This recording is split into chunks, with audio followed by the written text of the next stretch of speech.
لله رب العالمين والصلاة والسلام على سيد المرسلين أما بعد فأعوذ بالله من الشيطان الرجيم بسم الله الرحمن الرحيم الصلاة والسلام عليك يا رسول الله وعلى آلك وأصحابك يا حبيب الله محترم سامعین السلام علیکم ورحمۃ اللہ وبرکاتہ۔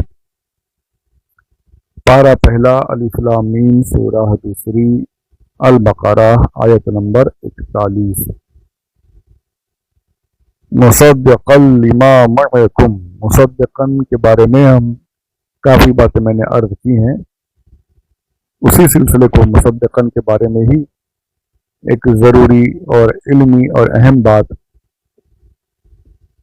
بتانا ضروری سمجھتا ہوں۔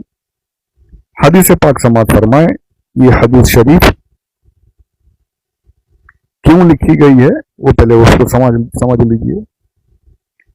جیسے میں نے پیچھے کہا کہ قرآن ان احکامات کی تصدیق کرتا ہے جو انہوں نے چینجز نہیں کیے ہیں، جو توریت میں موجود ہیں، انبیاء کے واقعات اور احکامات، لیکن اس کے بعد جو ہے کچھ باتیں ایسی ہیں جو قرآن نے ان کو منسوخ کر دیا، جو اس دور میں جو حلال ہیں اس وقت میں وہ منع تھی، حرام تھی، جو اس وقت میں حرام تھی، جو آج حلال ہوئی کچھ چیزیں۔ اب کوئی یہودی آ کر یہ کہے کہ توریت میں یہ لکھا ہے، یہ حکم توریت میں موجود ہے، آپ ایمان والے، آپ کہتے ہو ہم کتابوں پر، ساری کتابوں پر ہمارا ایمان ہے، آپ یہ دعویٰ کرتے ہو، تو یہ حکم کیوں نہیں مانتے؟ اور آپ کا قرآن کہتا ہے کہ قرآن یہ تصدیق کرتا ہے، توریت کی قرآن تصدیق کرتا ہے، توریت میں یہ حکم موجود ہے، تو پھر آپ کو یہ حکم ماننا چاہیے۔ اگر کوئی یہ کہے تو اس کا جواب یہی ہے کہ بھائی قرآن ان چیزوں کی تصدیق کرتا ہے جو منسوخ نہیں ہوئی ہیں۔ جو ایمانیات ہیں وہ تو بالکل ہیں، جو فروئی باتیں، جزوی باتیں، ان میں سے کچھ باتوں کو قرآن نے منسوخ کیا ہے، تو ہم ان چیزوں کی تصدیق نہیں کرتے۔ اور دوسری بات یہ کہ اگر آپ قرآن کو چھوڑ کر اگر یہ کہیں کہ بھائی توریت میں بھی یہی لکھا ہے تو ہم توریت کے حکم کو مانیں، توریت کی بات کو کریں، تو یہ بالکل ایکسیپٹڈ نہیں ہے، بالکل بھی قابل قبول نہیں۔ توریت ہے، آسمانی کتاب ہے، لیکن اس کے باوجود آپ توریت کے پیچھے، انجیل کے پیچھے نہیں جا سکتے۔ آسمانی کتابیں اللہ کی نازل کردہ کتابیں ہیں، یہ بائبل، توریت، انجیل جو ہے، لیکن آپ کہو کہ میں قرآن کو چھوڑ کر اس کی پیروی کروں، اس کے حکم کو مانوں، نہیں چلے گا۔ آپ کہو کہ یہ بھی تو اللہ کی نازل کردہ ہے، نہیں چلے گا۔ آپ کو قرآن کی ہی پیروی کرنی ہے۔ اس کی مثال اور اس کا ثبوت حدیث پاک میں موجود ہے، وہ حدیث شریف تبیان القرآن جلد اول، اور بھی کتابوں میں لکھی ہے، میں آپ کو اردو میں ہے اس لیے یہاں سے سنا رہا ہوں، جلد اول 364، اس پر یہ حدیث پاک قاری غلام رسول سعیدی صاحب رحمۃ اللہ علیہ نقل فرماتے ہیں، کہتے ہیں کہ حضرت جابر بن عبداللہ رضی اللہ تعالی عنہما بیان کرتے ہیں کہ حضرت عمر بن خطاب رضی اللہ تعالی عنہ کو بعض اہل کتاب سے ایک کتاب ملی، یعنی یہود و نصارہ میں سے کوئی ہوں گے، یہودی ہوں گے، ان کے پاس سے ایک کتاب ملی، ایک نسخہ جیسے کچھ ہوگا۔ آپ وہ لے کر حضور اکرم صلی اللہ علیہ وآلہ وسلم کی بارگاہ میں حاضر، کون؟ حضرت عمر ابن خطاب رضی اللہ تعالی عنہ، خلیفہ دوم۔ بہت سمجھنے کی بات ہے یہ۔ آپ لے کر حاضر ہوئے حضور کی خدمت میں، اور صرف لے کر آئے نہیں بلکہ آپ نے حضور صلی اللہ علیہ وآلہ وسلم کی بارگاہ میں اسے پڑھنا بھی شروع کیا۔ آپ نے سوچا کہ یہ اللہ کی نازل کردہ کتاب میں سے کچھ کتابوں، مطلب کچھ حصہ اس میں ہے، یہودیوں نے دیا ہے، میں اسے پڑھتا ہوں۔ حضور کے سامنے پڑھنا شروع کیا۔ میرے آقا رحمت عالم صلی اللہ علیہ وآلہ وسلم، یعنی اللہ نے آپ کے اندر رحمت عطا فرمائی، آپ کو رحمت للعالمین فرمایا، اس کے باوجود آپ غضبناک ہو گئے۔ حضرت عمر نے جب پڑھنا شروع کیا آپ غضبناک ہو گئے، یہ بالکل آپ نے وہیں پر یہ راستہ ہی بند کر دیا ہے. یہ حضرت عمر سے فرما رہے ہیں. دیکھیے کیا فرماتے ہیں. غضبناک ہوئے اور ارشاد فرمایا اے ابن خطاب، اے عمر، کیا تم اس میں متحیر ہو؟ یہ کتاب پڑھ رہے ہو، اس میں سوچ رہے ہو؟ اللہ کی قسم جس کے قبضہ قدرت میں میری جان ہے، میں تمہارے پاس صاف صاف دین لایا ہوں. قرآن جو ہے، اسلام جو ہے، یہ بالکل سچا اور بالکل کلیئر ہے. اس میں کوئی شکوک و شبہات نہیں. تم توریت میں سے یہ اہل کتاب کتابوں میں سے پڑھ رہے ہو، اس میں سوچ کر رہے ہو.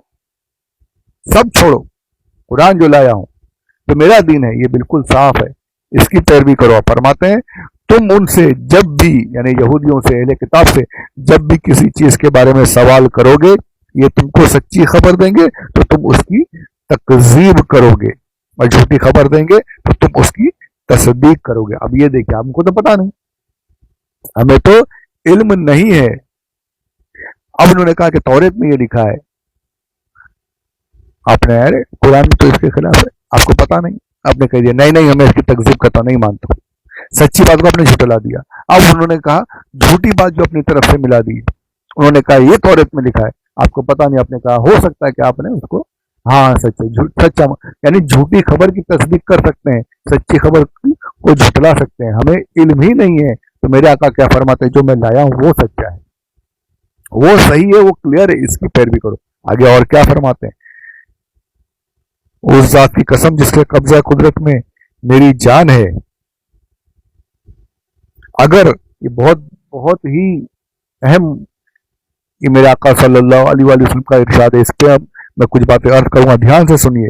فرماتے ہیں اگر موسیٰ علیہ السلام تمہارے اس زمانے میں زندہ ہوتے، اگر موسیٰ ہوتے یہاں پر ظاہری حیات کے ساتھ، تو ان کے لیے میری پیروی کے سوا اور کوئی چارہ کار نہ تھا. وہ موسیٰ جن کے بارے میں تم کتاب پڑھ رہے ہو، توریت کی بات کر رہے ہو، جن پر یہ کتاب نازل ہوئی، اگر وہ بھی تشریف لاتے، اگر وہ بھی ہوتے تو ان کو بھی میری پیروی کرنی پڑتی. توریت کے بارے میں وہ نبی بھی توریت کو چھوڑ کے میرے قرآن کو مانتے ہیں، انہیں بھی میری پیروی کرنا پڑتی. اور ایک جگہ اور ارشاد فرمایا، ایک جگہ اور اسی طریقے سے حدیث پاک ارشاد فرماتے ہیں کہ اگر تم موسیٰ کو پالو، موسیٰ کا زمانہ پالو، تم اگر موسیٰ کو پالو اور مجھے چھوڑ دو، تم موسیٰ کو پالو اور مجھے چھوڑ دو، ان کی پیروی کرنے لگ جاؤ تو یقیناً تم گمراہ ہو جاؤ گے. یہ بھی حدیث پاک موجود ہے. اگر تم موسیٰ آ جائیں اور تم ان کے پیچھے لگ جاؤ، اللہ کے نبی ہیں یہ بول کر، اور مجھے چھوڑ دو تو تم گمراہ ہو جاؤ. اب یہاں پر اس حدیث پاک کو یہ سمجھ لیجئے کہ یہ کتنی اہم بات ہے. ہاں، یہ کس سے فرمایا جا رہا ہے؟ حضرت عمر فاروق رضی اللہ تعالیٰ عنہ سے فرمایا جا رہا ہے کہ کچھ بھی نہیں، اب جو ہوگا صرف قرآن اور میری سنت، اسی کی پیروی کرنی ہے. یہاں بھلے وہ توریت اور انجیل جو ہے وہ اللہ کی نازل کردہ کتاب ہے، لیکن تمہیں اس کی ذرا سی بھی اجازت نہیں کہ تم مجھے چھوڑ کر، قرآن کو چھوڑ کر تم توریت کے پیچھے لگ جاؤ. ارے یہاں تک کہ اگر تم موسیٰ علیہ السلام کی پیروی بھی کرنے لگ جاؤ گے تو بھی گمراہ ہو جاؤ گے. تو نجات کا راستہ صرف اور صرف میرا راستہ ہے، میری سنتیں، میرا طریقہ، میری پیروی، یہ میرے ساتھ. میں یطیع رسول فقد اطاع اللہ، جس نے رسول کی اطاعت کی اس نے اللہ کی اطاعت کی. تو تمہیں یہاں وہاں کہیں نہیں جانا ہے، توریت نہیں، انجیل نہیں، زبور نہیں. اب جو ہے تمہارے لیے وہ ہدایت کی راہ جو ہے وہ صرف اور صرف قرآن اور میری سنت ہے. کتاب حق ہیں لیکن تمہیں ان کی پیروی کی اجازت نہیں. تمہیں ان سے پوچھنا بھی نہیں ہے، ان کی باتوں کی تصدیق بھی نہیں کرنی ہے. جو کچھ قرآن کہے اسے ماننا ہے. کتنا صاف ارشاد! اور کس سے؟ خلیفہ دوم سے، حضرت عمر فاروق سے. یہ ارشاد صحابی سے ہے. ہم کس کھیت کی مولی ہیں بھائی؟ ہم کون ہیں؟ آج اتنا برا دور، اتنا گندا دور چل رہا ہے، ایسے لوگ ہمارے بیچ میں موجود ہیں، اور ہم خود ایسے گندے بن چکے کہ جو غیروں کی باتیں، یہود و نصارہ چھوڑیے، ہندوؤں کی باتیں سن رہے ہیں، بیانات سنتے ہیں، آڈیو کلپس، ارے کیا، اور سب کے دلوں میں نفرت بھری ہوئی ہے، یہ آپ سے محبت کرنے والے نہیں ہیں، نفرت چھپا کر کے آپ کو ایسا زہر پلا رہے ہیں، اور لوگ سن رہے ہیں یار۔ اچھا الگ الگ چل رہا ہے، انفلوئنسر، ارے یار علماء کی نہیں سنیں گے، کوئی ہے خشخشی داڑھی والا ٹوپی ان وین کر کے کالجز میں بیان وغیرہ کرتا ہے، اس کے بیان سن رہے ہیں، یا بڑا اچھا بول رہا ہے، ماں کے بارے میں بول رہا ہے، یہ بول رہا ہے، ارے اور وہ پکا ایک دم سلسلے کلی ہے، وہ اس کی باتیں سنتے ہیں۔ جو نبی کی پیروی سے دور ہے ہم اس کی پیروی میں لگے ہوئے ہیں۔ ارے میرے نبی صلی اللہ علیہ وسلم نے فرما دیا کہ موسیٰ علیہ السلام کی پیروی کرنے لگ جاؤ تم گمراہ ہو جاؤ گے، ہم یہاں وہاں بھاگ رہے ہیں، اپنے آقا کو چھوڑ کر اس کے پیچھے بھاگ رہے ہیں، کہاں سے ہدایت ملے گی، کہاں سے فلاح ملے گی بھائی؟ فلاح کی راہ ایک ہی ہے، ایک ہی راستہ میرے آقا صلی اللہ علیہ وسلم نے بتا دیا، میرا دین سیدھا دین، سچا دین، صاف دین، قرآن اور سنت اور میرے صحابہ کا طریقہ، اس پر چلنا ہے، اہل سنت و جماعت۔ یہ ادھر ادھر کا، ارے یہودیوں کی نہیں سن سکتا، یہاں وہاں کی کیوں سن رہے ہو، اس کی فالتو لوگوں کی، جو خود، یعنی اگر آپ ان سے پوچھ لیجئے کہ بھائی گرمی میں ڈھیلا استنجا کر کے ڈھیلے سے استنجا کیسے صاف کرتے ہیں، گرمی میں صاف کرنے کا طریقہ بتائیے، اور سردی میں صاف کرنے کا طریقہ انہیں وہ بھی پتا نہیں ہوگا، غسل کے احکامات پتا نہیں ہوں گے، پانی میں کیسے استعمال کے لائق کب نہیں رہتا اور پھر اسے استعمال کے لائق کیسے بنانا ہے، یہ انہیں پتا نہیں، آپ ان سے جا کے باتیں، ان کی باتیں سنتے ہو، کہتے بڑے سوچنے والے بڑے اچھے لوگ ہیں، علماء کو چھوڑ کر، نبی کے وارث جو ہیں ان کو چھوڑ کر کے آپ یہاں وہاں بھاگ رہے، کیا دور ہے یہ؟ اور پھر ویسے ہی بنتے ہیں نا، پھر ویسے ہی، پھر وہ ذاکر نائک جیسے گندے ٹائی لگا کر کے گھومنے والے، جن کے چہروں کو دیکھو تو ایسا لگے کہ کیا یہ کیا بیان کر رہا ہے یار، جو نبی کے بارے میں کہے کہ محمد صاحب کو بھی نہیں، محمد صلی اللہ علیہ وسلم کو بھی ماننا ضروری نہیں، معاذ اللہ رب العالمین، ایسے لوگوں کے پیچھے ہم بھاگ رہے ہیں یار، کیا سمجھ رہے ہیں؟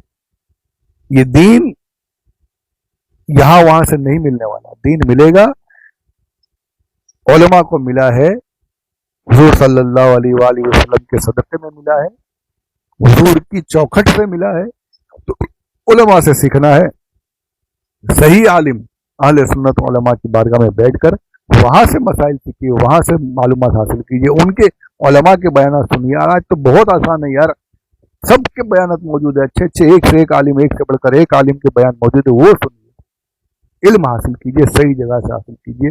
میرے آقا صلی اللہ علیہ وسلم نے صاف صاف فرما دیا کہ موسیٰ علیہ السلام کی پیروی کرنے پر بھی ہم گمراہ ہو جائیں گے، یہ صحابی سے فرمایا، تو ہم تو کہیں پر بھی نہیں ہیں یار، کہیں پر بھی نہیں، ہماری تو کوئی اوقات ہی نہیں، ان سے فرمایا جا رہا ہے کہ اگر مجھے چھوڑ کر موسیٰ کے پیچھے لگ جاؤ گے تو گمراہ ہو جاؤ گے، تو پھر ہم کا، اور یہ بھی فرمایا کہ بھلے کوئی کتنا ہی بڑا کیوں نہ ہو جائے